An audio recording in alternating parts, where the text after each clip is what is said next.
मुंबई दर्शन कर खिल उठे आदिवासी बच्चों के चेहरे। सीमा सिंह।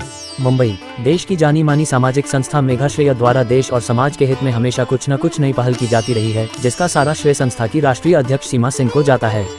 सीमा सिंह ने आज नासिक के पास रहने वाले कुछ आदिवासी बच्चों को अपने खर्चे पर मुंबई दर्शन के लिए बुलाया। उन्होंने उन बच्चों को न सिर्फ मुंबई की तमाम सांस्कृतिक और ऐतिहासिक जगहों का दर्शन कराया, अपितु उन्हें पर्यावरण के बारे में भी समुचित जानकारी दी। उन्होंने उनके भीतर देश के लिए कुछ करने का हौसला अफजाई किया। पहली बार मुंबई आए आदिवासी बच्चों के चेहरों पर छाई मुस्कान देखने लायक थी। सुदूर ग्रामीण इलाकों में रहने वाले आदिवासी बच्चे मुंबई की तमाम जगहों को देखकर अत्यंत खुश हुए। सीमा सिंह ने सभी बच्चों को उपहार भेंट किया और अच्छे रेस्टोरेंट में भोजन कराया। साथ ही उन्होंने सभी को क्रिसमस की हार्दिक शुभकामनाएं भी दी। सीमा सिंह ने कहा कि आदिवासी बच्चों के लिए ये सुनहरा अवसर था। उनके चेहरों पर छाई खुशियों का कोई मूल्य नहीं है।